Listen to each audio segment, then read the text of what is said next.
Story of the day चे प्रायोजक आहेत MDH मसाले. MDH ने जेवण दरवेळी मजेदार. MDH दम आलू, दाल तडका आणि मशरूम मसाला. MDH ने जेवण दरवेळी मजेदार. MDH सदैव तुम्हाला नवे स्वाद देण्यासाठी कटिबद्ध आहे. खासदार संजय दिना पाटलांची पत्रकारांवर आरेरवी. पत्रकारांना शिवीगाळ आणि आर्वाच्य भाषेचा वापर. संजय दिना पाटलांकडून पत्रकारांना धमकी. सर्व स्तरातून संताप व्यक्त. पत्रकारांना धमकावणाऱ्या संजय दिना पाटलांना मुख्यमंत्री देवेंद्र फडणवीसांनी फटकारलं. तर एकनाथ शिंदेने संजय दिना पाटलांना दिलगिरी व्यक्त करण्याचे दिले आदेश. संजय दिना पाटलांच्या धमकीविरोधात संजय राऊतांचं पोलीस आयुक्तांना पत्र. तर कुणाचंही घर बॉम्बने उडू देणार नाही. पोकळ धमक्यांना घाबरू नये. राऊतांच्या पत्रावर मुख्यमंत्री फडणवीसांची प्रतिक्रिया. 6 बंडखोर खासदारांच्या मतदारसंघात ठाकरेंचा दौरा. मतदारसंघात जाऊन बंडखोरांना विचारणार जाब. ठाकरेंच्या दौऱ्याकडे महाराष्ट्राचं लक्ष. महाविकास आघाडीच्या बैठकीला 60 पैकी 23 आमदारांची दांडी. महाविकास आघाडी नेत्यांमध्ये एकी दिसत नसल्याची बैठकीत उद्धव ठाकरेंची खंत. आमचा एकही आमदार जाणार नाही. आमदार संपर्कात असल्याच्या चर्चांना अर्थ नाही. शरद पवार यांचं आमदार फुटीच्या प्रश्नावर वक्तव्य. संभाजीनगर जिल्हा बँक निवडणुकीत दानवे महायुतीच्या पॅनलमध्ये. महाविकास आघाडी पॅनल विरोधात दानवेंच्या उमेदवारीनं वेगवेगळ्या चर्चांना उधाण. नसरापूर अत्याचार हत्या प्रकरणी नराधम भीमराव कांबळे दोषी. कोर्ट 29 जूनला सुनावणार अंतिम शिक्षा. आरोपीला जन्मठेप होणार की फाशी याकडे लक्ष. आणि 2 देशांमध्ये एकाच वेळी भूकंप. व्हेनेझुएलामध्ये सलग 2 शक्तिशाली भूकंप. जपानही भूकंपानं हादरलं. व्हेनेझुएला 10,000 नागरिकांचा मृत्यू झाल्याची भीती.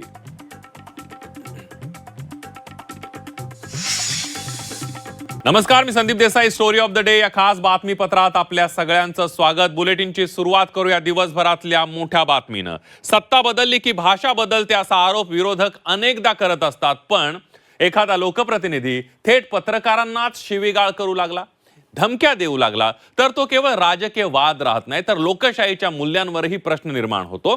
ठाकरे गटाची साथ सोडून नुकतेच शिंदेच्या शिवसेनेमध्ये दाखल झालेले खासदार संजय दिना पाटील अशाच एका वादाच्या केंद्रस्थानी आलेत. पत्रकारांनी विचारलेल्या प्रश्नांवर संतापलेल्या पाटील यांनी आर्वाच्य भाषा वापरत शिवीगाळ केली आहे, तसंच धमकी दिली आहे. या प्रकरणाचे पडसाद आता विधान भवनापासून राजकीय वर्तुळापर्यंत उमटताना पाहायला मिळत आहेत.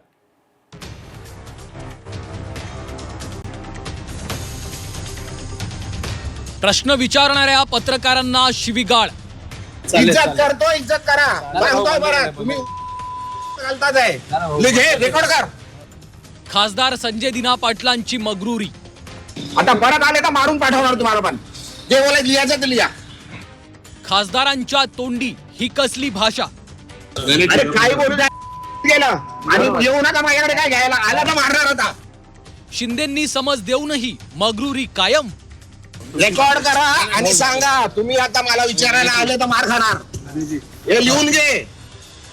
ठाकरेंची साथ सोडून नुकतेच शिंदेच्या शिवसेनेत आलेल्या खासदार संजय दिना पाटलांचं हे बोलणं ऐका. इज्जत देतो भाई, घे ना यार. कशाला. ठीक आहे, ठीक आहे. जरा माझं हे बघू नका तुम्ही. अति करताय. हे भाई बस ना, बंद कर ना आता. याला मगरुरी म्हणावं की सत्तेच्या सावलीचा परिणाम हा सवाल आहे. कारण खासदार पदावर असलेल्या लोकप्रतिनिधीकडनं अशा भाषेची अपेक्षाच नाहीये. आणि तीही लोकशाहीच्या चौथा स्तंभ असलेल्या माध्यमांच्या प्रतिनिधीबद्दल वापरणं तर पूर्णतः आक्षेपार्हच आहे. बंद कर, नाहीतर भाई मी विसरून जाईल मी खासदार आहे. तुम्ही काय पहिला पण सांगितलंय मी. इज्जत करतो, इज्जत करा. सांगतोय बरं, तुम्ही घालतात आहे. लिखे, रेकॉर्ड कर. इज्जत करतो, उगाच डोक्यात जाऊ नका. आठवडाभरापूर्वी ठाकरेंची साथ सोडणाऱ्या खासदार संजय दिना पाटलांच्या वागण्या बोलण्याची भाषा सध्या चांगलीच बदलली आहे. शिवसेनेत प्रवेश केल्या केल्यास त्यांच्या मगरुरी आणि गुंडगिरी वृत्तीची झलक अवघ्या देशानं पाहिली होती. पण यावेळी संजय दिना पाटलांनी जरा अतिरेकच केला. गुरुवारी प्रसारमाध्यमांच्या प्रश्नांनी चिडलेल्या शिवसेनेच्या खासदार महोदयांनी थेट पत्रकारांनाच अतिशय अर्वाच्य भाषेत शिवीगाळ करत थेटपणे पत्रकारांना मारण्याची धमकीच देऊन टाकली.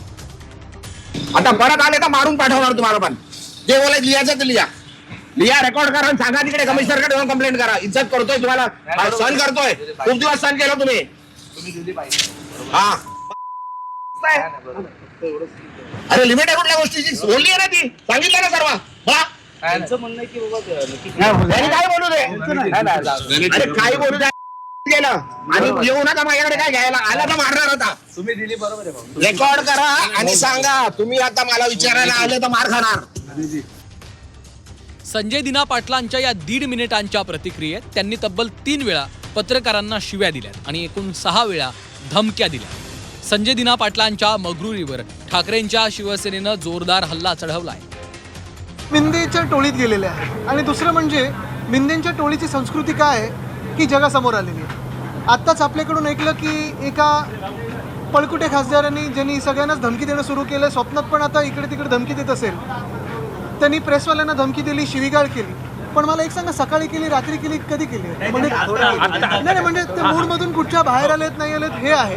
आणि दुसरं म्हणजे आपण पाहिलं असेल, काल संजय राऊत साहेबांनी पण सांगितलेलं आहे की लाईनीवर राहा, अन्यथा लाईनीवर आणायला लागेल. तर हे सगळं मला वाटतं भाजपचे वरिष्ठ नेते पाहत आहेत की नाही, हे पंतप्रधान पाहत आहेत की नाही, की पंतप्रधानांना पण अशी लोक अवतीभवती पाहिजेत.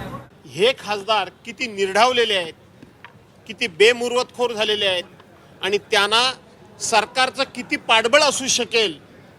पत्रकारांना खुलेआमपणे मी मारेन, मी बोलतोय ते रेकॉर्ड करून ठेवा, तुम्हाला वाटलं तर मुंबईच्या कमिशनरला ते पाठवा, हे सांगण्यापर्यंत धाडस कधी जातं?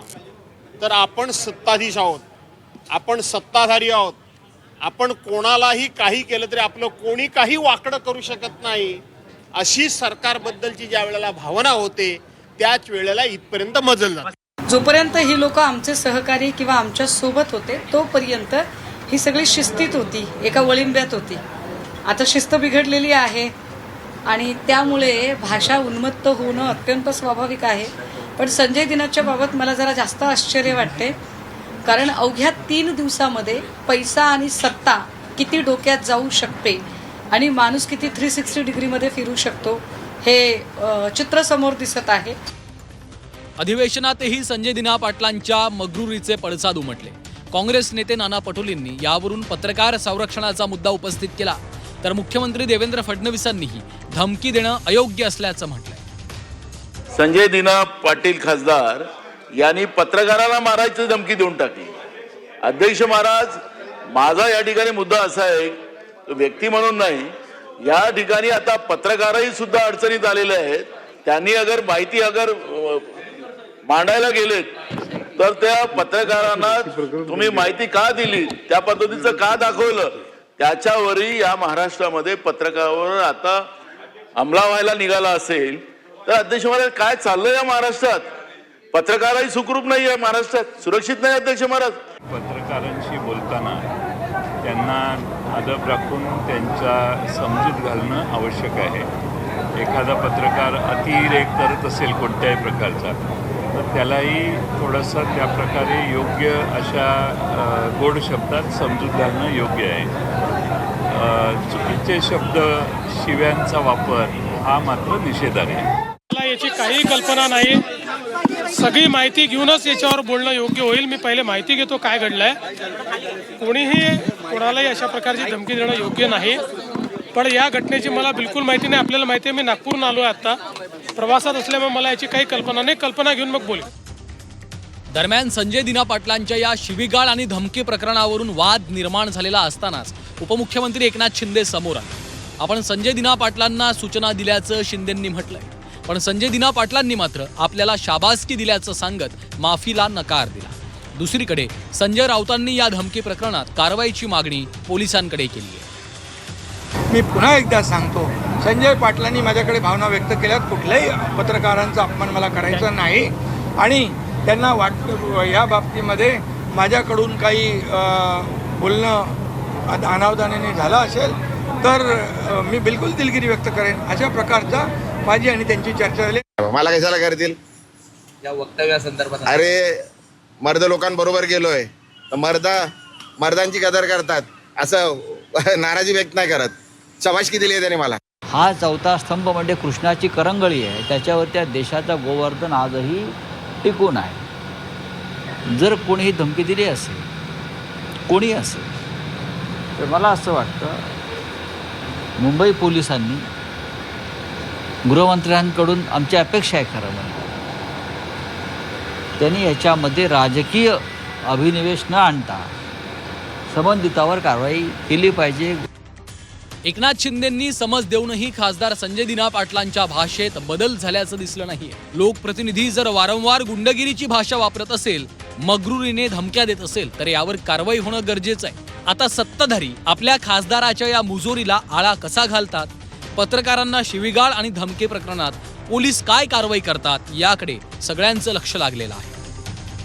ब्युरो रिपोर्ट, झी 24 तास. त्यामुळे खुलेआम पत्रकारांना धमकी देणाऱ्या संजय दिना पाटील यांच्यावर काय कारवाई केली जाते हे बघणं सुद्धा तितकंच महत्त्वाचं ठरणार आहे. यानंतर बघूया पुढली एक ब्रेकिंग बातमी.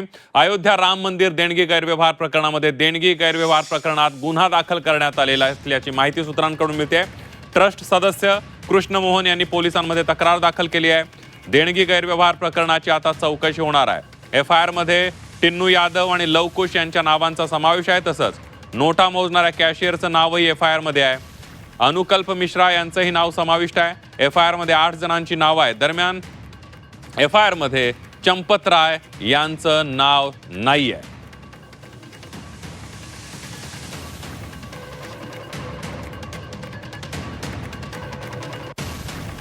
यानंतर उद्या पुढल्या बातमीकडे. शिवसेना उद्धव बाळासाहेब ठाकरे पक्षामधून फुटून बाहेर पडलेले आणि उपमुख्यमंत्री एकनाथ शिंदे यांच्या शिवसेनेत दाखल झालेले खासदार संजय दिना पाटील आणि खासदार संजय राऊत यांच्यातील वाद आता अत्यंत शिगेला पोहोचलेला आहे. खासदार संजय राऊत यांनी खासदार संजय दिना पाटील यांच्या विरोधात थेट मुंबई पोलीस आयुक्त देवेन भारती यांना पत्र लिहून संजय दिना पाटलांवर कारवाईची मागणी केली आहे.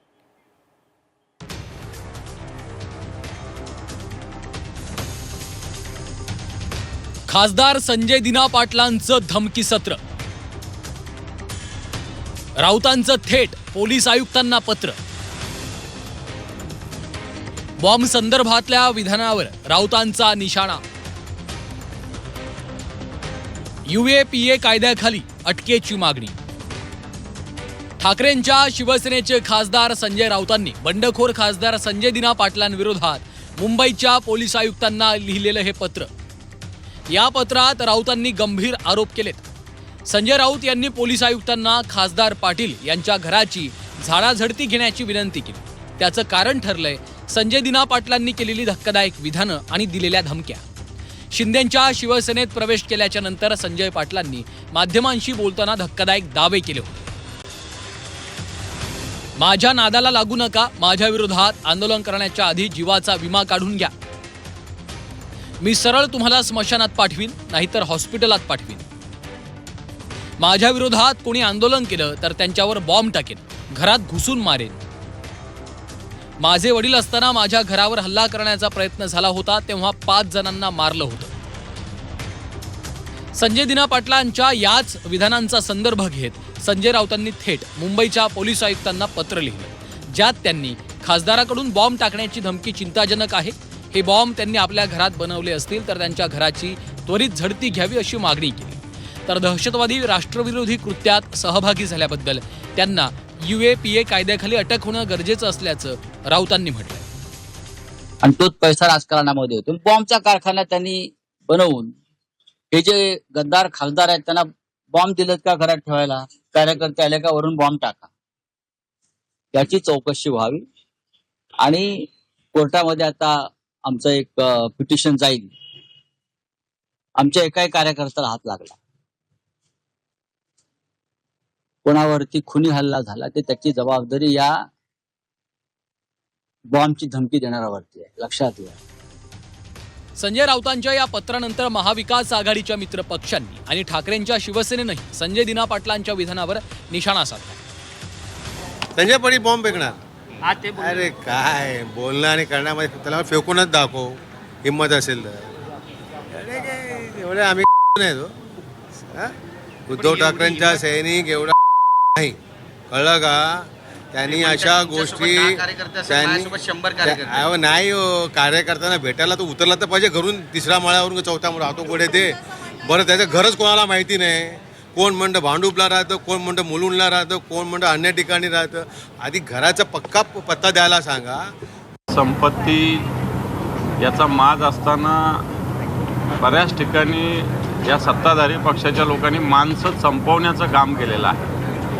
आणि म्हणून संजय दिना पाटील कोणत्या आधारावर बॉम्ब फेकू म्हणतात, बंदुकीनं उडवू म्हणतात, यांच्याकडे बॉम्ब कुठून आले, कोण यांना बॉम्ब देणार आहे, मग बॉम्बची क्षमता काय आहे, त्याच्यात मग एक जणावर अटॅक होणार आहे का, 10 जणांवर होणार आहे का, याचा तपास तर झाला पाहिजे.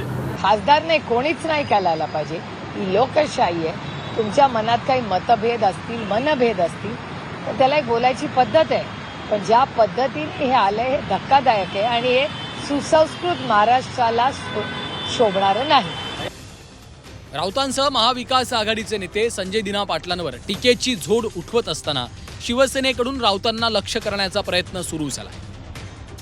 जे रोज त्यांच्या विरोधामध्ये बोलतात, रोज त्यांच्या बद्दल अपशब्द काढतात, तोडून टाका, मारून टाका, तुडवून टाका, घरात घुसा आणि अतिशय खालच्या दर्जाच्या नीच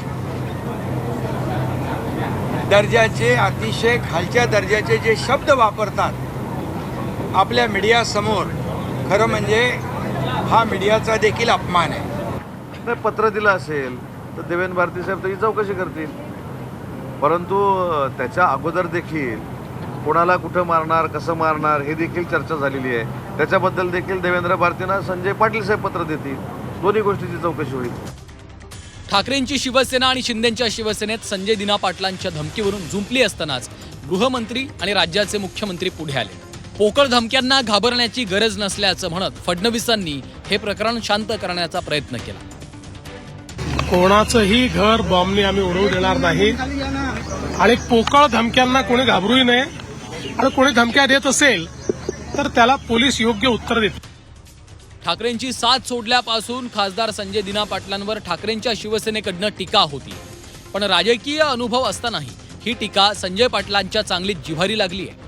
पण म्हणून थेट बॉम्ब न उडवण्याची, घरात घुसून मारण्याची धमकी देणं हे योग्य आहे का, हे पोलिसांनीच ठरवण्याची गरज आहे. कारण शेवटी महाराष्ट्रात कायदा आणि सुव्यवस्थेचं राज्य आहे. ब्युरो रिपोर्ट, झी24 तास. 6 खासदारांनी बंड करत एकनाथ शिंदे यांच्या शिवसेनेमध्ये प्रवेश केल्यानंतर उद्धव ठाकरे आक्रमक झालेत. ते आता थेट मैदानात उतरून रणशिंग फुंकणार आहेत. उद्यापासून यवतमाळ, वाशिम, हिंगोली, परभणी, धाराशिव करत उद्धव ठाकरे थेट शिर्डीपर्यंत दौरा करणार आहेत. बंडखोर खासदारांच्या मतदारसंघातूनच ते पक्ष बांधणीची नवी मोहीम सुरू करण्यात आणि त्यामुळे त्यांच्या दौऱ्याकडे राज्याचं लक्ष लागलंय.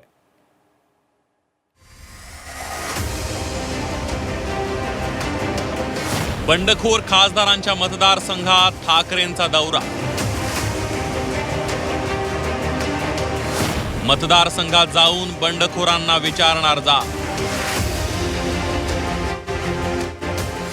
ठाकरेंच्या दौऱ्याकडे महाराष्ट्राचं लक्ष. उद्धव ठाकरेंच्या पक्षातून बंडखोरी केलेल्या 6 खासदारांनी शिवसेनेत प्रवेश केला. त्यांच्या शिवसेना प्रवेशाला लोकसभा अध्यक्षांची मंजुरीही अजून मिळालेली नाहीये. उद्धव ठाकरे या बंडखोर खासदारांना आव्हान देण्यासाठी थेट त्यांच्या मतदारसंघात दौरा करणार आहे. उद्धव ठाकरेंचा दौरा यवतमाळचे खासदार संजय देशमुख यांच्या मतदारसंघापासून सुरू होणार आहे. यवतमाळ, वाशिम, हिंगोली, परभणी, धाराशिव करत थेट शिर्डीपर्यंत त्यांचा दौरा असणार आहे. या 6ही मतदारसंघात जाऊन उद्धव ठाकरे मतदारांसोबत आणि शिवसैनिकांसोबत संवाद साधणार आहे. उद्धव ठाकरेंच्या दौऱ्याचं बंडखोरांनी स्वागत केलं. 27-28 तारखेला उद्धव ठाकरे यांचा दौरा हिंगोली परभणी आहे. याकडे कसं बघता? स्वागतच आहे त्यांचं. वेलकम. शिवसेनेचे नेते आहेत, पक्षप्रमुख आहेत, ते शिवसेनेत प्रभावती नगरीमध्ये येत असेल तर त्यांचं आपण स्वागत करू. शेवटी ते एका पक्षाचे मुख्य असल्यामुळं त्यांची विचारधारा तिथं अस्तित्वात ठेवण्यासाठी, त्यांच्या लोकांना प्रोत्साहन देण्यासाठी, पाठबळ देण्यासाठी ते येणं साहजिक आहे. त्याच्याविषयी माझे मनात नाराजी असायचं कारण. दौऱ्यात उद्धव ठाकरे शिवसैनिक आणि पदाधिकाऱ्यांशी संवाद साधणार असल्याचं उपनेत्या सुषमा अंधारेंनी सांगितलंय. एवढंच नव्हे तर त्यानंतर उद्धव ठाकरे महाराष्ट्राचा दौरा करणार असल्याचं सुद्धा त्यांनी सांगितलं. उद्यापासूनचा हा दौरा आहे. यवतमाळ, वाशिम, हिंगोली, त्यानंतर धाराशिव या भागातला ते दौरा करणार आहेत आणि त्यानंतरचा एक वेगळा दौरा त्यांचा शिर्डीला होणार आहे. या सगळ्या दौऱ्यामध्ये पदाधिकाऱ्यांशी ते बोलणार आहेत, वेगवेगळ्या जिल्हा प्रमुखांशी बोलणार आहेत. उद्धव ठाकरेंच्या दौऱ्यावर शिवसेना नेत्यांनी मात्र टीका केली. उद्धव ठाकरेंचा दौरा म्हणजे वराती मागून घोडे असल्याची टीका खासदार ज्योती वाघमारेंनी केली आहे. तर ठाकरेंच्या दौऱ्यानं काही फरक पडणार नाही असं गृहराज्यमंत्री योगेश कदम यांनी म्हटलंय. मला वाटतंय की आता महाराष्ट्राचा दौरा करण्याचा प्रकार हा वराती मागून घोडे नाचवण्याचा प्रकार आहे. ज्या वेळेला पंचायत समितीमध्ये, नगरपालिकेमध्ये, महापालिकेमध्ये तुमचे कार्यकर्ते एकटे लढत होते, तेव्हा तुम्ही मुंबई महापालिकेच्या सोन्याची अंड देणाऱ्या कोंबडीमध्येच प्रचारात का बरं गुंतलेला होता? मला वाटत नाही तसा आत्ता दौरा करून काय उपयोग पडेल. त्याच मतदारसंघामध्ये आता धाराशिव त्या जिल्ह्यामधील ज्यावेळेला स्थानिक स्वराज्य संस्थांच्या निवडणुका होत्या त्यावेळेला उद्धवजी का नाही गेले? मग त्यावेळेस त्यांनी तिथल्या कार्यकर्त्यांना का वाऱ्यावरती सोडलं? आज तिथले लोकप्रतिनिधींनी त्यांची साथ सोडल्याच्या नंतर त्यांना पुन्हा त्यांचे पदाधिकारी आठवत आहेत. पण तेच पदाधिकारी ज्यावेळेस स्थानिक स्वराज्य संस्थांच्या निवडणुकीसाठी उभे होते त्यावेळेला त्यांचे कुठलेही नेते त्यांच्या प्रचाराकरता गेले नाहीत. मग मला वाटतं मग हे फक्त तुम्ही तुमच्या सोयीच्या राजकारणापुरतं तुम्ही दौरे करणार का? मराठवाडा एकेकाळी शिवसेनेचा बालेकिल्ला होता. मुंबई ठाण्याबाहेर मराठवाड्यात शिवसेनेचा जनाधार होता. आताही फुटलेल्या खासदारांमध्ये 3 खासदार हे मराठवाड्यातले आहेत. पक्षाचं ते वैभव परत मिळवण्याचं आव्हान आता ठाकरेंसमोर असणार आहे. विशाल करोळेसह ब्युरो रिपोर्ट, झी 24 तास, संभाजीनगर. ठाकरेंच्या शिवसेनेचे 6 खासदार फुटून शिंदेंच्या शिवसेनेमध्ये सामील झाले. तर दुसरीकडे बुधवारी झालेल्या महाविकास आघाडीच्या बैठकीला 60 पैकी तब्बल 23 आमदारांनी दांडी मारली आणि त्यामुळे दांडी मारलेल्या आमदारांच्या मनात नेमकं काय आहे याची जोरदार चर्चा सुरू झाली आहे. त्यातच उद्धव ठाकरे यांनी या बैठकीमध्ये महाविकास आघाडीची एकी दिसत नसल्याची खंत व्यक्त केल्याची माहिती मिळते. बघूयात. महाविकास आघाडीच्या बैठकीला आमदार का उपस्थित नव्हते हे खरोखरच आत्मचिंतन महाविकास आघाडीच्या सगळ्या नेते मंडळींनी करणं गरजेचं आहे. सहन होत नाही आणि सांगता येत नाही. तुमच्या पक्षामध्ये जे गटबाजी चालू आहे ते आधी सांभाळा आणि मग महाविकास आघाडीची वोट मानणं, महाविकास आघाडी एकसंघ ठेवणं याचा प्रयत्न करा. पण बहुसंख्य आमदार तिथे उपस्थित होते. 23 वगैरे काही गैरहजर नाही, 2-4 जण व्यक्तिगत कारणाने गैरहजर राहिले, काही आजारी होते. कारण का टायगर बिगर ते गेले, आता कोल्हाच राहिला फक्त. आता ऑपरेशन कोल्हा होणार, तर ऑपरेशन कोल्हा बिल्ला काय होत काय अडचण नाही, आमचा एक सुद्धा राहणार नाही. ठाकरेंच्या शिवसेनेचे 6 खासदार फोडत एकनाथ शिंदे यांनी ऑपरेशन टायगर यशस्वी केलं. तर दुसरीकडे लवकरच ऑपरेशन तुतारी राबवणार असल्याची चर्चा राजकीय वर्तुळात सुरू झाली होती. त्यातच आता महाविकास आघाडीच्या आमदारांनी महत्वाच्या बैठकीला दांडी मारल्यामुळे अनेक तर्कवितर्क लावले जात आहेत. बुधवारी महाविकास आघाडीची एक महत्वाची बैठक पार पडली. या बैठकीत महाविकास आघाडीच्या 60 पैकी तब्बल 23 आमदारांनी दांडी मारली. यावरून शिवसेना उद्धव बाळासाहेब ठाकरे पक्षाचे प्रमुख उद्धव ठाकरे यांनी महाविकास आघाडीच्या एकीबाबत स्पष्टपणे खंत व्यक्त केल्याची माहिती मिळते. महाविकास आघाडी म्हणून आपण एकत्र आहोत असं म्हणतो, पण प्रत्यक्षात सभागृहात आणि जनतेसमोर ती एकी दिसते का असा सवाल उद्धव ठाकरे यांनी या बैठकीत उपस्थित केला. येणाऱ्या काळात विधिमंडळ अधिवेशनात विरोधक म्हणून अधिक प्रभावीपणे आणि एकसंघपणे भूमिका मांडण्याची गरज असल्याचं सुद्धा यावेळेला उद्धव ठाकरेंनी नमूद केलं. तसंच राज्यभर सभा, बैठका आणि आंदोलनही संयुक्तपणे आयोजित करू महाविकास आघाडीची ताकद जनतेसमोर दिसली पाहिजे असं मत उद्धव ठाकरे यांनी मांडल्याची माहिती आहे. महाविकास आघाडीच्या बैठकीला दांडी मारलेले आमदार कोण कोण आहेत त्यावर एक नजर टाकूया. जयंत पाटील, रोहित पवार, उत्तमराव जानकर, संदीप क्षीरसागर, नाना पटोले, विजय वडेट्टीवार, अमित देशमुख, अनिल उर्फ बाळासाहेब मांगुळकर, असलम शेख, सुनील राऊत, गजानन लवटे, बाबाजी काळे, राहुल पाटील, संजय देरकर यांनी या बैठकीला दांडी मारली आहे. तर महाविकास आघाडीच्या बैठकीला आमदारांनी दांडी मारल्यानंतर यावर सत्ताधाऱ्यांनी निशाणा साधलाय. आमदारांच्या गैरहजेरीवर महाविकास आघाडीच्या नेत्यांनी आत्मचिंतन करण्याची गरज असल्याचं उद्योगमंत्री उदय सामंत यांनी म्हटलंय. तर बैठकीला ज्येष्ठ नेत्यांची गैरहजेरी असणं ही आश्चर्याची बाब असल्याची प्रतिक्रिया मंत्री शंभूराज देसाईंनी दिली आहे. कदाचित मुंबईमध्ये जो काल पाऊस पडला त्याच्यामुळं काही आमदार येऊ शकले नसतील असं मानायला हरकत नाही, कारण तोच खुलासा कदाचित आज होणार असेल किंवा झाला असेल, मला माहीत नाही. त्या महाविकास आघाडीच्या बैठकीला आमदार का उपस्थित नव्हते हे खरोखरच आत्मचिंतन महाविकास आघाडीच्या सगळ्या नेते मंडळींनी करणं गरजेचं आहे. आता त्याच्यानंतर परत तुम्ही असंच म्हणाल की हे जे आमदार उपस्थित नव्हते म्हणजे परत आमदारांच्या टायगर ऑपरेशनला सुरुवात झाली की काय? तर आता तेच जर सुरुवात करून देणार असतील तर आम्ही नाही का म्हणावं? हा विकास आघाडीमध्ये मला सुद्धा काल ते बघताना आश्चर्य वाटलं. एका मोठ्या राजकीय पक्षाचे पक्षप्रमुख उद्धवजी ठाकरे साहेब आणि त्यांच्या जोडीला कोण? ना पवार साहेब, ना जयंत पाटील साहेब, ना नाना पटोले साहेब, हे सिनियर नेते कोणीच नाहीत. सिनियर नेत्यांच्या बरोबर एकेकाळी राज्याचे मुख्यमंत्री राहिलेले म्हणजे साहेब उद्धव ठाकरे साहेब महाविकास आघाडीचे मुख्यमंत्री असताना ही सगळी मंडळी त्यांच्याबरोबर असायची, ज्येष्ठ मंडळी, सिनियर मंडळी. आज ज्युनियर लोकांच्या बरोबर त्या बैठकीत बसताना त्यांची बॉडी लँग्वेज पण काल उद्धव ठाकरे साहेबांची सांगत होती की त्यांना हे काय पटलेलं नाही. पण आता काय आहे, काय झालं त्यांना ते आता सहन होत नाही आणि सांगता येत नाही. तर ठाकरेंनी महाविकास आघाडीची मोठ बांधण्यापेक्षा आपल्या पक्षातल्या गटबाजीवर लक्ष द्यावं असं म्हणत भाजपचे मुख्य प्रवक्ते नवनाथ बन यांनी ठाकरेंवर निशाणा साधला. उद्धवजी ठाकरे यांनी महाविकास आघाडीची मोठ बांधण्यापेक्षा महाविकास आघाडी एकत्र करण्याच्या नादात पडण्यापेक्षा उभाटा गट एकत्र ठेवण्यासाठी प्रयत्न केला पाहिजे. कारण उभाटा गटामध्ये भास्कर जाधव विरुद्ध मिलिंद नार्वेकर, आदित्य ठाकरे विरुद्ध संजय राऊत असे गटतट विभागले गेलेले आहेत. त्यामुळं कुठं महाविकास आघाडीची मोठ बांधायला जात आहेत? संजय राऊत, तुमच्या पक्षामध्ये जे गटबाजी चालू आहे, तुमच्या पक्षाची 4 शकलं पडलेली आहेत, ते आधी सांभाळा आणि मग महाविकास आघाडीची वोट बांधणं, महाविकास आघाडी एकसंघ ठेवणं याचा प्रयत्न करा. तर आमदार मतदारसंघातील कामांमुळे महाविकास आघाडीच्या बैठकीला उपस्थित नव्हते.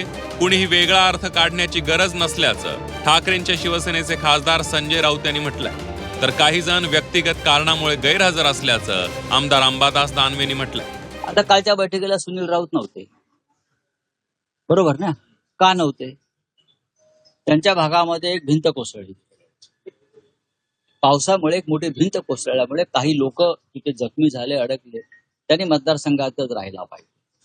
रोहित पवार नव्हते, रोहित पवार एका आंदोलनामध्ये अडकलेले, जयंतराव पाटील सुद्धा अशाच एका असे काही अनेकांनी आपली ती भूमिका कळवली. पण बहुसंख्य आमदार तिथे उपस्थित होते, विधान परिषदेचे होते, विधानसभेचे होते आणि महाविकास आघाडीचे सर्व नेते उपस्थित होते ना. असे काही नाही, 2-4 जण गैरहजर होते, त्याची यादी माझ्याकडे पूर्ण हजेरीची. त्यामुळे 23 वगैरे काही गैरहजर नाही, 2-4 जण व्यक्तिगत कारणाने गैरहजर राहिले, काही आजारी होते. त्याच्यामुळे असं व्यक्तिगत घेण्याची गरज नाही. मला असं वाटतं सगळेच्या सगळे आमदार मेजॉरिटीनं उपस्थित होते. विजय वडेट्टीवार साहेब मला असं वाटतं आताही हाऊसमध्ये असतील का नसतील, तब्येत ठीक नाही त्यांची, त्यांनी सांगितलेलं होतं. नाना पटोले तर मला माहिती नाही, परंतु मला वाटतं ते त्यांच्या पक्षाला ते माहिती असेल. मी माझ्या पक्षाचं बोलू शकतो. दरम्यान सगळे आमदार संपर्कात होते. आता कोणतेही ऑपरेशन होणार नाही असं पवारांच्या राष्ट्रवादीचे आमदार जितेंद्र आव्हाड यांनी म्हटलंय. तर यावेळी त्यांनी शिंदेच्या शिवसेनेच्या ऑपरेशन टायगरची खिल्ली उडवल्याचंही पाहायला मिळालं. सगळे आमदार उपस्थित होते, सगळे एक दुसऱ्यांच्या टचमध्ये होते. त्यामुळे काही असं तुम्ही लगेच आमदार अनुपस्थित, ऑपरेशन कोल्हा होणार, कारण आता टायगर बिगर ते गेले, आता कोल्हाच राहिला. फक्त आता ऑपरेशन कोल्हा होणार, तर ऑपरेशन कोल्हा बिल्ला काय होत. तर महाविकास आघाडीच्या बैठकीला 23 आमदारांनी दांडी मारल्यानंतर महाविकास आघाडीचे आमदार फुटणार अशी चर्चा राजकीय वर्तुळात सुरू झाल्याचं पाहायला मिळत आहे. मात्र राष्ट्रवादी शरदचंद्र पवार पक्षाचे सर्वेसर्वा शरद पवार यांनी या चर्चा फेटाळून लावत एकही आमदार कुठेही जाणार नसल्याचं म्हटलंय. त्याच्याला काय अडचण नाही, आमचा एक सुद्धा राहणार नाही सर. त्याच्याला काय अडचण नाही, आमचा एक सुद्धा राहणार नाही. आमदार आपल्या मतदारसंघात होते. आमदार वैयक्तिक कामामुळे बैठकीला येऊ शकले नाहीत. एकही आमदार कुठेही जाणार नाही असं महाविकास आघाडीचे नेते आत्मविश्वासाने सांगतायत. मात्र असं असलं तरी अधिवेशनाच्या काळात 60 पैकी तब्बल 23 आमदारांनी दांडी मारल्यानं चर्चा तर होणारच. ब्युरो रिपोर्ट, झी 24 तास, मुंबई. उद्धव ठाकरेंच्या शिवसेनेचे 6 खासदार फुटून शिंदेच्या शिवसेनेत जायला 1 आठवडाही पूर्ण झालेला नाहीये. खासदारांच्या बंडखोरीवरून राजकारण तापलेलं असतानाच आता ठाकरेंचे नेते आमदार अंबादास दानवेंनी मात्र संभाजीनगरात भाजप शिवसेनेचे संधान साधल्याचं पाहायला मिळत आहे. जिल्हा मध्यवर्ती बँकेच्या निवडणुकीमध्ये दानवेंनी महाविकास आघाडीच्या पॅनेलमधून न लढता महायुतीच्या पॅनेलमधून अर्ज दाखल केला आणि त्यामुळे अंबादास दानवे यांच्या मनात चाललंय तरी काय असा प्रश्न या निमित्तानं उपस्थित केला जातोय. ठाकरेंच्या शिवसेनेचे आमदार अंबादास दानवे यांनी संभाजीनगरच्या जिल्हा बँक निवडणुकीत भाजप आणि शिवसेनेच्या महायुतीशी जवळीक साधली आहे. कारण महायुती आणि महाविकास आघाडी असे 2 पॅनल झालेले असतानाही दानवे यांनी महाविकास आघाडीऐवजी महायुतीच्या पॅनलमध्ये सामील होण्यास पसंती दिली. जिल्हा बँक निवडणुकीत आतापर्यंत 8 जण बिनविरोध संचालक झाले, तर 12 जागांसाठी जिल्हा बँकेची निवडणूक होतीये. ही निवडणूक बिनविरोध करण्याचा प्रयत्न फसल्यानंतर महायुती आणि महाविकास आघाडीचे वेगवेगळे पॅनल बनवण्यात आले. त्यामुळे महायुती आणि महाविकास आघाडी थेट लढत होतीये. पण ठाकरेंची शिवसेना ज्या महाविकास आघाडीत आहे त्या महाविकास आघाडी विरोधात दानवेंनी बँकेच्या निवडणुकीमध्ये आव्हान उभं केलं. महाविकास आघाडीचं पॅनल बनलं असतानाही ठाकरेंचे आमदार असलेले अंबादास दानवे यांनी महायुतीच्या पॅनलमधून निवडणूक लढवण्याचा निर्णय घेतलाय. दानवेंच्या या भूमिकेनं महाविकास आघाडीच्याही नेत्यांना धक्का बसलाय. अंबादास दानवे अखेरपर्यंत महाविकास आघाडी पॅनल सोबत होते, पण अखेरच्या क्षणी त्यांनी महायुतीच्या पॅनलमध्ये उडी घेतली. धक्कादायक बाब म्हणजे महाविकास आघाडीनं निवडणुकीसाठी जे पत्र दिलं त्यात दानवे यांचं नाव आहे, पण त्यांनी पत्रावर सही केलेली नाही. तर राजेंद्र दानवे यांनी माझे फोनच उचलले नाही आणि तिथे चिन्ह वाटपाच्या ठिकाणी बँकेमध्ये गेलेलं असताना तिथे कळाले की अंबादासराव दानवे हे महायुतीकडनं उमेदवार म्हणून निवडणूक लढवत आहे. तुमच्यासाठी तर धक्काच असेल ना. पण आता हा आमचा त्यांच्यासोबतचा दुसरा अनुभव आहे. या संदर्भात अंबादास दानवेंना विचारणा केली असता त्यांनी बँकेत पक्षीय राजकारण नसतं असं म्हणत जास्त बोलणं टाळलंय. त्यामुळे ही नव्या राजकीय समीकरणांची नांदी तर नाही आहे ना असा प्रश्न या निमित्तानं उपस्थित होतोय. निवडणुका काही पक्ष म्हणून, सहकारातल्या निवडणुका पक्ष म्हणून लढविल्या जात नाही. सहकारामध्ये कोणताही पक्ष नसतो, सहकार महत्त्वाचा असतो. जिल्हा बँक ही शेतकऱ्यांची बँक आहे. शेतकऱ्यांसाठी त्या बँकेमध्ये राहावं लागतं आणि मला असं वाटतं जे लोक आम्ही आता सोबत आहोत हे मागच्या वेळेसही होतो, नव्यानं थोडी एकत्र झालो आम्ही. दरम्यान अंबादास दानवेंच्या महायुतीच्या पॅनलमधील प्रवेशावरून शिंदेच्या शिवसेनेतही वेगवेगळ्या प्रतिक्रिया उमटतात. महायुतीच्या पॅनलमध्ये आलाच आहात तर महायुतीमध्ये या, तुमचं स्वागत आहे असा टोला शंभूराज देसाईंनी लगावला. तर उद्योगमंत्री उदय सामंत यांनीही दानवेंना आमच्याकडे यायचं असेल तर थेट सहभागी होऊ शकतात असं म्हणत ऑफर देऊन टाकली. मान्य अंबादास दानवे साहेब आहेत ना, यांचा आमच्या सगळ्या स्थानिक नेत्यांच्या बरोबर अत्यंत घरोब्याचे संबंध आहेत, सलोख्याचे संबंध आहेत, प्रेमाचे संबंध आहेत, जिव्हाळ्याचे संबंध आहेत. त्यामुळं ते स्थानिक परिस्थितीनुसार ते आता महायुतीमधनं जर उभे राहत असतील त्यांचं स्वागत आहे. नुसतं उभे राहण्यापुरतं नाही, त्यांनी थेटच आता इकडे यावं असं सुद्धा आम्ही त्यांना विनंती करतो. ते अंबादास दानवेजी सामील झालेले आहेत तर त्याला राजकीय वेगळ्या चर्चा करण्याची काही आवश्यकता नाही. आणि आमच्या महायुतीमध्ये त्यांना यायचं असेल तर ते सहकारामध्ये येऊन आमच्याकडे येतील अशातला भाग नाही. ते एक कर्तृत्ववान नेतृत्व आहे, त्याच्यामुळे ते थेट आमच्यासोबत येतील. परंतु या सहकार क्षेत्रातील निवडणुकीचा आणि कुठच्याही पक्षांतरांचा काही विषय येत नाही. अंबादास दानवेंच्या या भूमिकेमुळे ठाकरेंच्या शिवसेनेची कोंडी झाल्याचं पाहायला मिळत आहे. याच्या संदर्भाने पक्षप्रमुखांकडे सकाळीच अनेक लोकांनी ती मांडणी केलेली आहे. अनेक लोकांनी त्यावर नाराजी उघडपणे व्यक्त केलेली आहे. कारण इथे डू ऑर डायच्या सिच्युएशनमध्ये जेव्हा प्रत्येकजण लढत आहे अशा वेळेला एका साध्या संचालक पदाच्यासाठी जर महाविकास आघाडीचा गळा घोटला जात असेल तर हे निश्चित वाईट आहे. आणि त्याचं कुठल्याही चुकीचं समर्थन माझ्यासारखा माणूस तरी नाही करू शकत. आणि त्या संबंधाने मला वाटते पक्षप्रमुख काय ती भूमिका निश्चितपणे घेतील. छत्रपती संभाजीनगरच्या जिल्हा बँकेची निवडणूक राजकीय नेत्यांच्या एंट्रीनं चांगलीच गाजते. त्यात आता महाविकास आघाडीचे मोठे नेते असलेल्या दानवे यांनी महायुतीच्या पॅनलमध्ये घेतलेली उडी चर्चेचा विषय ठरते. त्यामुळे दानवेंची महायुतीशी वाढलेली ही जवळी भविष्यातील नव्या समीकरणांची नांदी तर ठरणार नाहीये ना, अशी चर्चा आता सुरू झाली आहे. छत्रपती संभाजीनगरहून विशाल करोळेसह ब्युरो रिपोर्ट, झी 24 तास.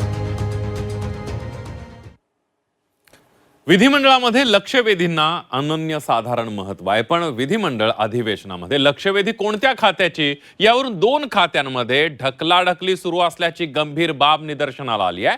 या प्रकरणी विधान परिषदेचे सभापती राम शिंदे यांनी संबंधित मंत्री आणि सचिवांना खडे बोल सुनावलेत. नेमकं काय झालंय बघूया. लक्षवेधींची जबाबदारी कोणता मंत्री घेईना. विधिमंडळात लक्षवेधींचा फुटबॉल. विधान परिषद सभापतींची सामान्य प्रशासनाला तंबी. विधिमंडळ अधिवेशनात सामान्य लोकांचे प्रश्न, समस्या या लक्षवेधीच्या स्वरूपात मांडण्यात येतात. आमदारांनी मांडलेल्या लक्षवेधीला संबंधित खात्याचे मंत्री सभागृहात उत्तरं देतात.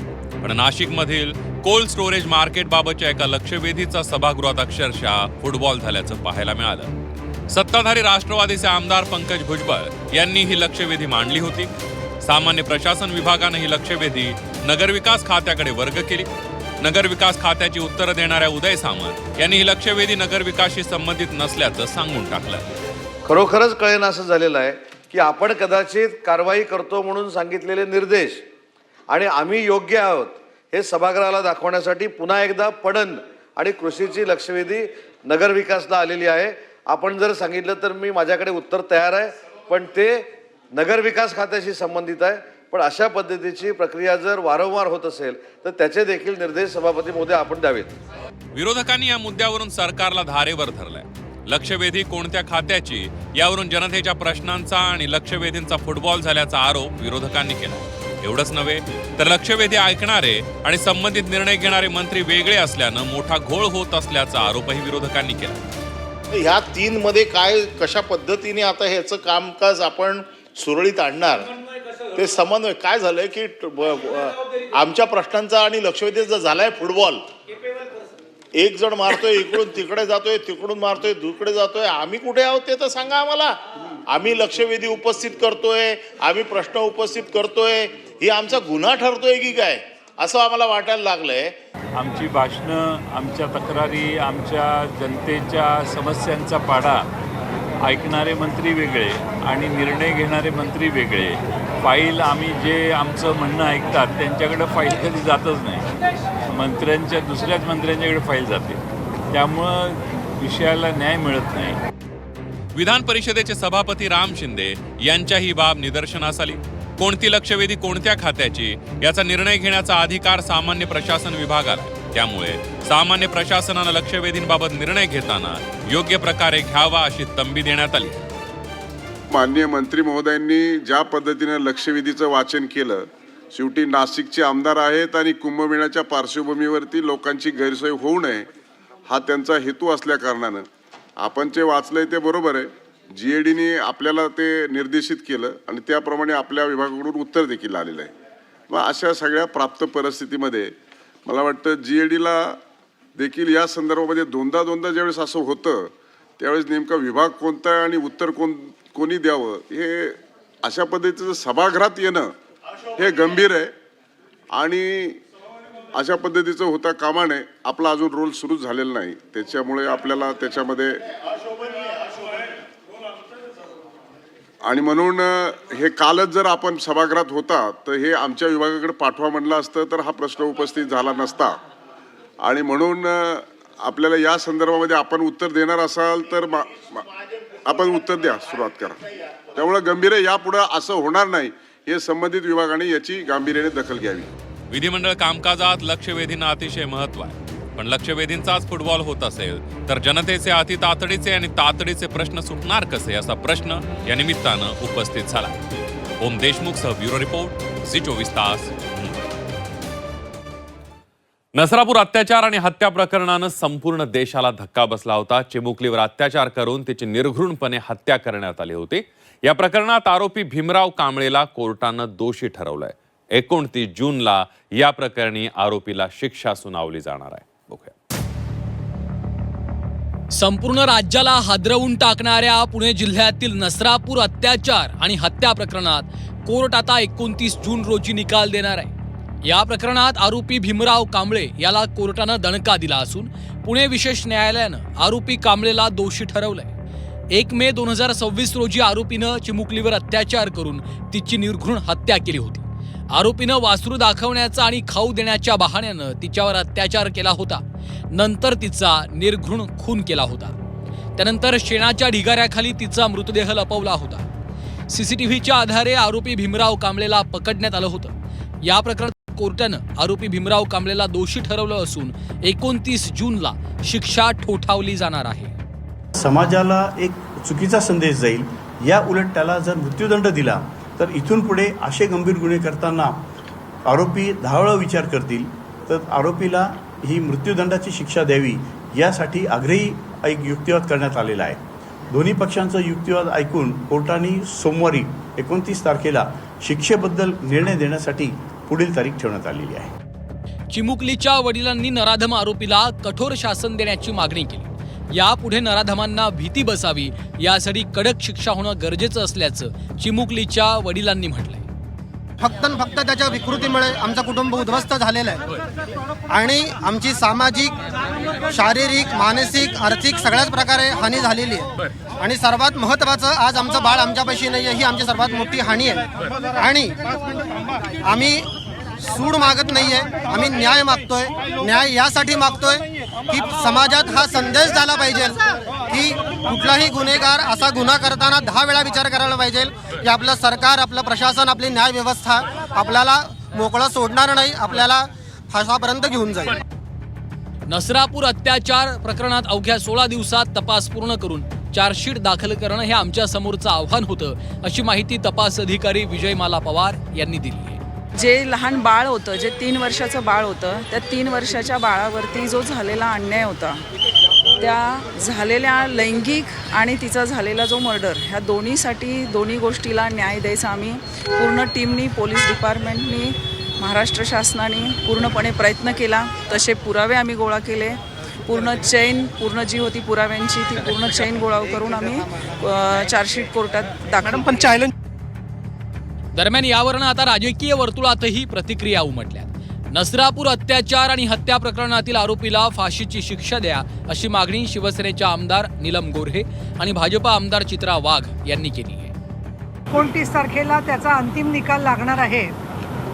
न्यायालय सुप्रीम असतं, ज्ञानी असतं.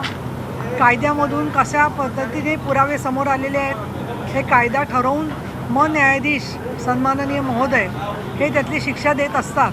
परंतु मी ते नम्रपणाने सांगू इच्छिते की याच्या पूर्वीच्या घटनांच्यामध्ये कोपर्डीची घटना असेल किंवा अन्य ठिकाणी नव्या मुंबईमध्ये झालेल्या बलात्काराच्या घटना असतील, ज्या वेळेला बलात्कार आणि खून दोन्ही झालेला असतो त्याच्यामध्ये फाशीची शिक्षा ही दिलीच जाते.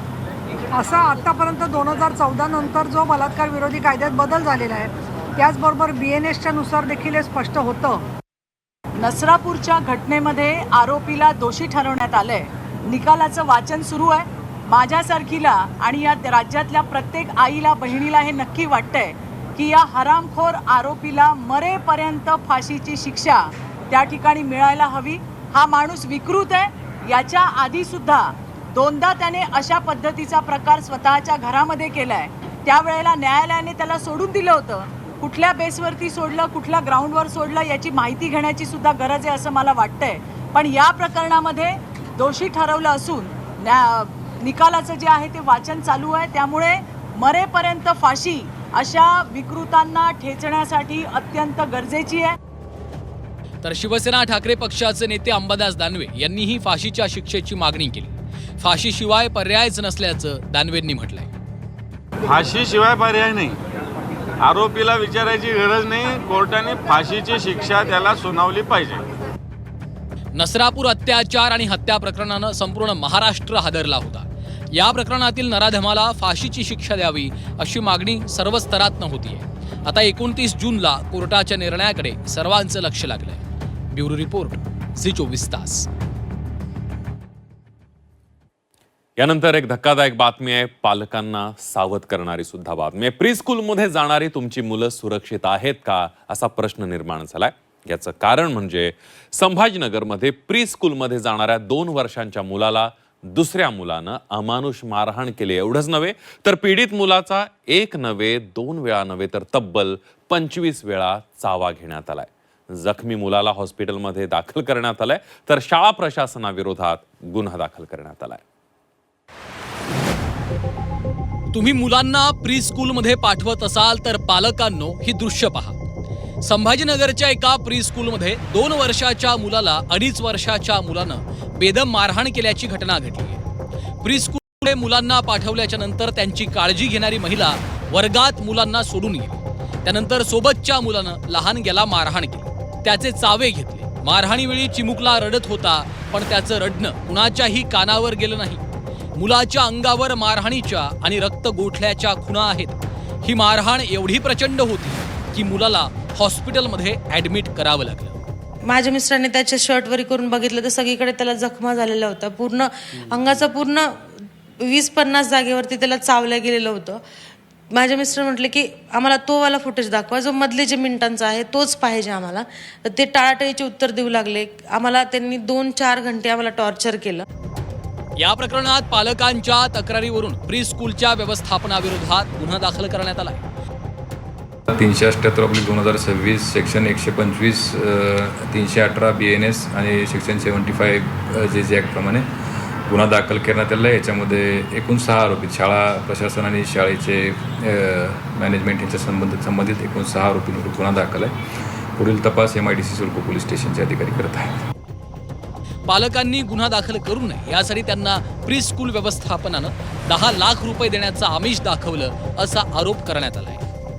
त्यांच्या विरोधात जे मी काल जे MIDC सिडको पोलीस स्टेशनला जे तक्रार दाखल केली होती, पण तक्रार दाखल करण्याच्या अगोदर जे त्यांनी आम्हाला पहिले पैसे देऊ, म्हणजे मला त्यांनी 10 लाख रुपये घ्या, तुम्हाला मुलाला 3 वर्षासाठी एज्युकेशन फ्री करतो, अशा प्रकारचे ऑफरही दिल्या. पण ज्यावेळेस त्यांना कळलं की हे कोणत्या ऐकण्याच्या मनस्थितीत नाही, त्यानंतर त्यांनी आम्हाला धमकी देण्याचाही प्रयत्न केला की आमच्या देशभरात 11 शाळा आहेत, हे काही छोटे मोठे याच्यात लोक नाही, आम्ही खूप मोठे लोक आहोत, तुम्ही तक्रार जरी दिली तरी तुम्ही आमचं काही करू शकत नाही, अशा प्रकारचे त्यांनी आम्हाला प्रयत्न केले. झी 24 तासनं प्री स्कूलच्या व्यवस्थापनाशी संपर्क साधला, पण आमच्या फोन कॉल्स आणि मेसेजला त्यांनी कोणतंही उत्तर दिलं नाही. या नंबरवर मी याआधीही फोन लावण्याचा प्रयत्न केला, मात्र फोन उचलला नाही. आता फोन बिझी आहे आणि त्यांनी तिकडून कट केलेला आहे.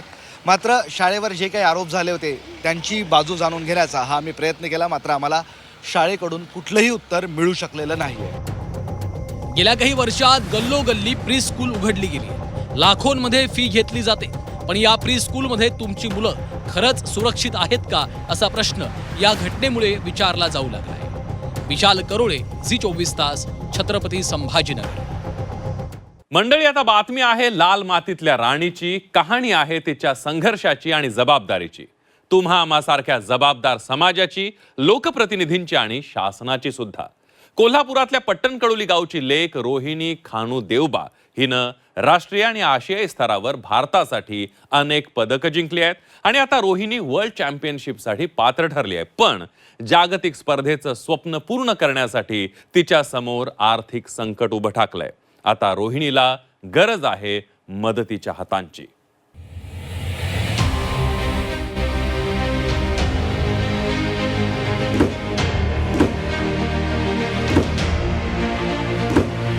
कुस्तीच्या आखाड्यात प्रतिस्पर्ध्यांना चितपट करणारी रोहिणी, पण आयुष्याच्या आखाड्यात ती आणि तिचं कुटुंब परिस्थितीशी 2 हात करतंय. कोल्हापूर जिल्ह्यातील पट्टणकडोली या गावातील रोहिणीनं लहानपणापासून कुस्तीची आवड जोपासली. मर्यादित साधन सामग्री, आर्थिक अडचणी आणि संघर्ष यावर मात करत तिनं राष्ट्रीय स्पर्धांमध्ये 7 पदकं मिळवली. 2024 मध्ये थायलंडमध्ये झालेल्या आशियाई अजिंक्यपद स्पर्धेत सुवर्णपदक जिंकून तिनं भारताचा तिरंगा उंचावला. त्यानंतर 2025 मध्ये कझाकिस्तानमध्ये झालेल्या स्पर्धेत रौप्य पदकाची कमाई केली. आणि आता 2026च्या वर्ल्ड चॅम्पियनशिप ट्रायलमध्ये सुवर्ण पदक जिंकून तिनं जागतिक स्पर्धेसाठी आपलं स्थान निश्चित केलं आहे. मला 2 वर्षाचा खूप मोठा अनुभव आहे. एशियन चॅम्पियनशिपला मला 2 वर्ष मेडल आहेत, त्यामुळे मी नक्कीच भारताला मेडल आणून देईन. सुवर्ण पदक. इथून पुढच्या काळात ऑलिम्पिकसाठी खेळायचं माझं खूप मोठं स्वप्न आहे. रोहिणीचे वडील खानू देवबा विठ्ठल बिरुदेव मंदिरात पुजारी आहेत, ते मेंढपाळ आहेत. मुलीच्या स्वप्नासाठी अक्षरशः स्वतःचं सर्वस्व त्यांनी पणाला लावलं. घरची परिस्थिती बिकट असताना त्यांनी कधी मुलीच्या सरावात खंड पडू दिला नाही. नुकतीच वर्ल्ड चॅम्पियनशिपच्या तयारीसाठी आणि खर्च भागवण्यासाठी त्यांनी घरातल्या शेळ्या मेंढ्या देखील विकल्या, कारण त्यांच्यासाठी संपत्तीपेक्षा मुलीचं स्वप्न मोठं आहे. खेळासाठी परदेशात जाण्याची वेळ आली, त्यावेळी मीनं माझ्याकडं एक थोड्या शेळ्या होत्या, त्या शेळ्या विकून मी तिला परदेशात खेळण्यासाठी पाठवलं. परत 2025ला बी तसंच थोड्या शेळ्या विकूनच मी पाठवलं. आता मात्र तशीच वेळ आहे, परंतु आता जर समाजातील काही लोकांनी किंवा शासनानं जर काही मला मदत केली तर मला माझी मुलगी भविष्यात ऑलिम्पिकचं ध्येय पूर्ण करेल आणि भारताचं नेतृत्व या देशामध्ये करण्याची ताकद तिच्यामध्ये आहे. एका बाजूला देशासाठी पदक जिंकण्याची जिद्द आणि दुसऱ्या बाजूला आर्थिक अडचणी, या दोन्हीचा सामना करत रोहिणी वर्ल्ड चॅम्पियनशिपची तयारी करतेय.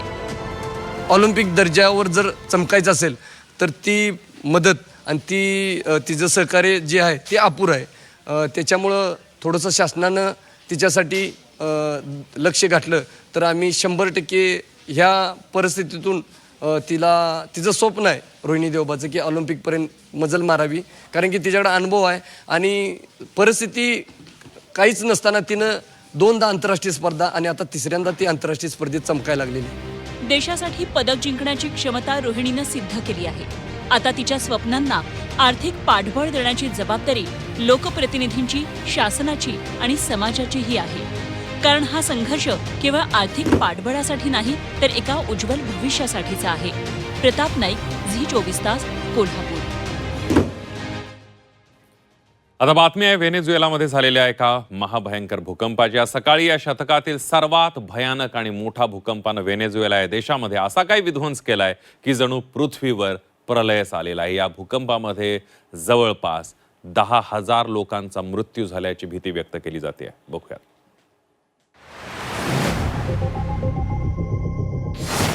या शतकातील सर्वात भयानक भूकंप. धरणीकंपामुळे व्हेनेझुएलात महाविनाश. भूकंपात 10,000 लोकांच्या मृत्यूची भीती. कोसळणाऱ्या इमारती, जीव वाचवण्यासाठी धावणारे लोक, मृत्यूच्या भयावह दृश्यांदरम्यान पसरलेला आक्रोश.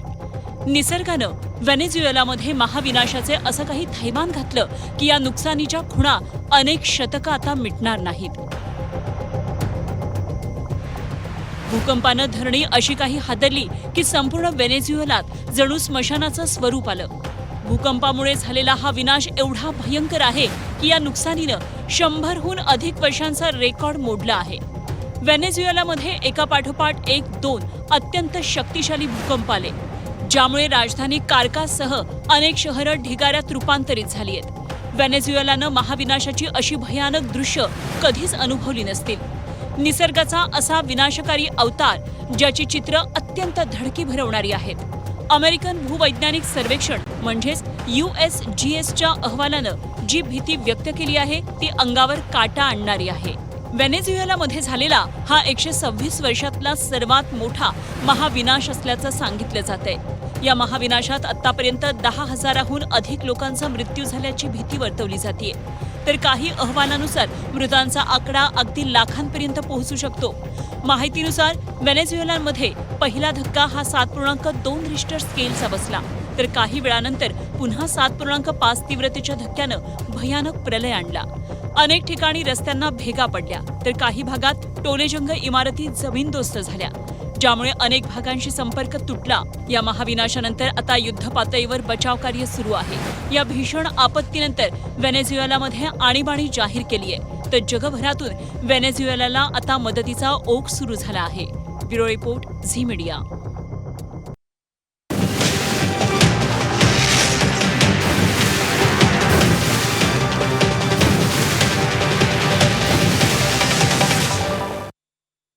स्टोरी ऑफ द डे चे प्रायोजक आहेत MDH मसाले. MDH ने जेवण दरवेळी मजेदार. MDH दम आलू, दाल तडका आणि मशरूम मसाला. MDH ने जेवण दरवेळी मजेदार. MDH सदैव तुम्हाला नवे स्वाद देण्यासाठी कटिबद्ध आहे.